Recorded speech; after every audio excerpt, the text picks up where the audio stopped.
Hello guys, welcome to Raj technical analysis. आज हम बात करेंगे बेसिक्स ऑफ स्टॉक मार्केट। आज हम 5 पॉइंट्स कवर करेंगे, जिसमें फर्स्ट पॉइंट है एनएससी एंड बीएससी। इंडिया में दो स्टॉक एक्सचेंज अवेलेबल है। फर्स्ट है NSC, national stock exchange, and second BSc, Bombay stock exchange. Second point है बायर एंड सेलर। अगर मार्केट में ट्रांजेक्शन को कंप्लीट होना होगा तो बायर और सेलर्स दोनों सेम टाइम पे अवेलेबल होने चाहिए।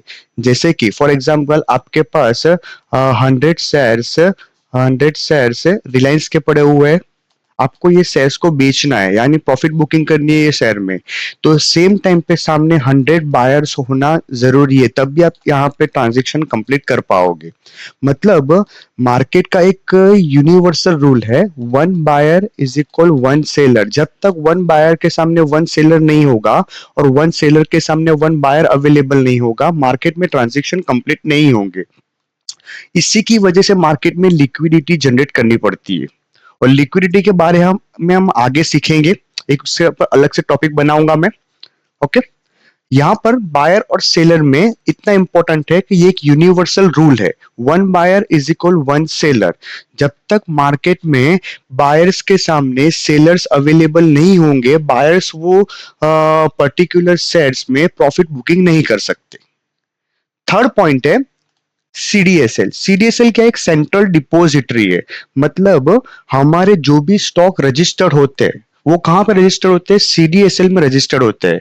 कि किसके नाम पर स्टॉक्स है, किसने किसको बेचा, वो सब जो डिटेल होती है वो सीडीएसएल के अंदर रजिस्टर की जाती है। जैसे कि सबसे पहले आज से लगभग 20-25 साल पहले जब शेयर सर्टिफिकेट के फॉर्म में हमें शेयर्स मिलते थे, वहां पर डिजिटल कुछ भी नहीं था, तो वहां पे हमें हार्ड कॉपी में शेयर्स की कॉपी मिलती थी। जब से सीडीएसएल आया है तब से क्या हुआ है कि हमारे जो भी बायर सेलर्स की डिटेल्स होती है वो सब सीडीएसएल में रजिस्टर्ड होती है। और ये डेटा वो डीमेट अकाउंट वालों को प्रोवाइड करता है, ताकि हमारे डेटा डीमेट अकाउंट वाले ले सके और वहां पे हमारे जो भी डेली में फ्लक्चुएशन हो रहे हैं शेयर्स के अंदर वो हमें देख सके। तो सीडीएसएल क्या है, एक सेंट्रल डिपोजिटरी है जहां पे हमारे स्टॉक रजिस्टर्ड होते हैं। कि आपने फॉर एग्जांपल आज रिलायंस के 10 शेयर लिए, तो 10 शेयर आपके पास जो आए वो किसने बेचे हैं, आपने लिए तो आपका किस नाम से वहां पे रजिस्टर्ड होगा। जब तक आप वो स्टॉक को बेचेंगे नहीं तब तक वो स्टॉक आपके नाम पे वहां पे बोलते रहेंगे। ओके। फिर फोर्थ पॉइंट है स्टॉक वर्सेस इंडेक्स। मतलब डिफरेंस क्या है स्टॉक वर्सेस इंडेक्स में। जैसे कि ये स्टॉक है, एक इंडेक्स है।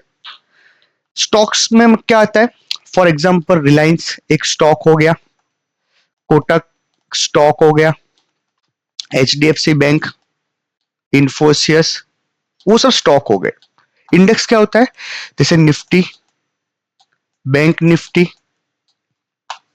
फिन निफ्टी, सेंसेक्स, ये सब क्या हो गया, इंडेक्स हो गया। अभी स्टॉक में जैसे कि आपने सुना होगा कंपनी अपना आईपीओ इशू करती है। तो आईपीओ का मेन पर्पस क्या होता है, आईपीओ का मेन पर्पस होता है फंडिंग करना। मतलब अगर कंपनी कोई भी अपने शेयर ओपनली मार्केट में लिस्टेड कर रही है तो पब्लिक उस शेयर्स को बाय कर सकती है। जैसे कि एक लॉट जनरली 14,000 to 15,000 के आसपास आता है। तो अगर ये पब्लिक ये शेयर्स को बाय करती है तो पब्लिक को क्या फायदा होता है और कंपनी को क्या फायदा होता है। जैसे कंपनी का मेन पर्पस क्या होता है, फंडिंग करना। जैसे हम लोग ये 15,000 में उनके वन लॉट के जो शेयर्स ले रहे हैं, ये 15,000 रुपीज जो उनके पास जा रहे हैं कंपनी के पास, वो कंपनी वो चीज का क्या वो क्या यूज करती है, उससे अपने बिजनेस को ग्रो करती है।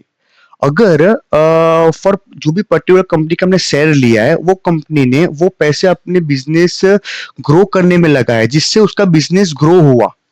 तो बिजनेस अगर ग्रो होगा ना तो उसका प्रॉफिट बढ़ेगा। प्रॉफिट बढ़ेगा तो उसकी जो शेयर की प्राइस है वो भी बढ़ेगी।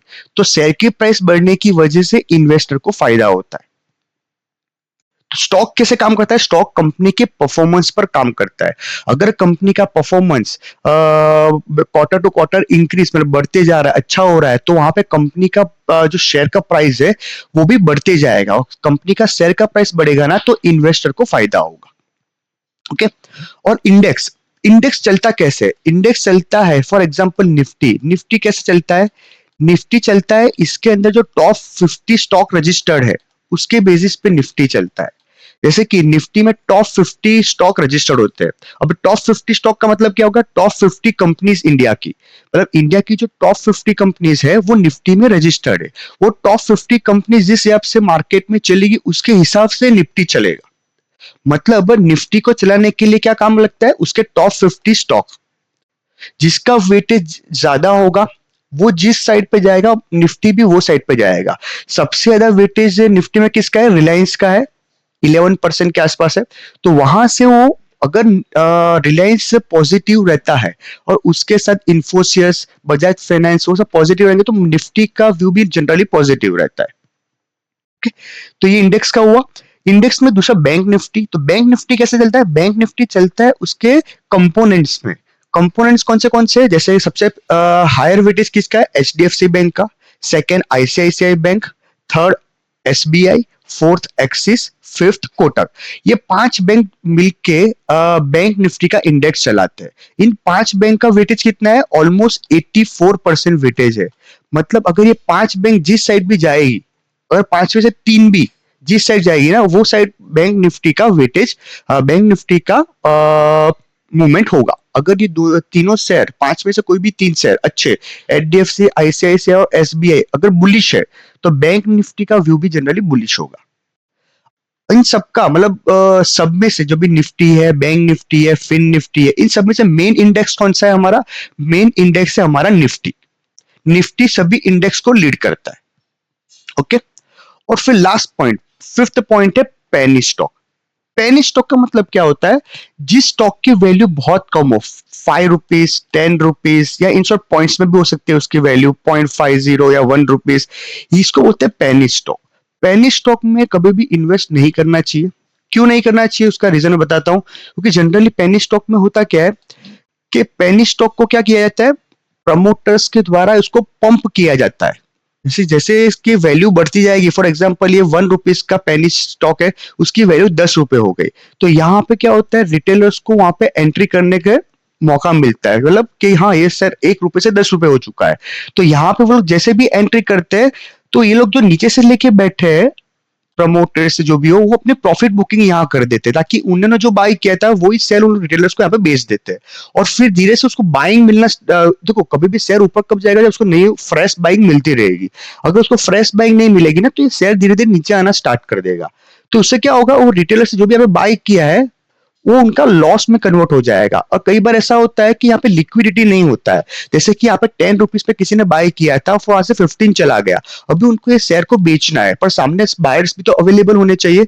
अगर मार्केट में बायर्स ही अवेलेबल नहीं है, वो पर्टिकुलर शेयर्स में लिक्विडिटी नहीं है, तो ये लोग अपना प्रॉफिट बुकिंग या फिर सेल कर ही नहीं पाएंगे, जिसकी वजह से क्या होता है? वो शेयर फिर धीरे धीरे नीचे आना स्टार्ट करता है और उनको लॉस हो जाता है।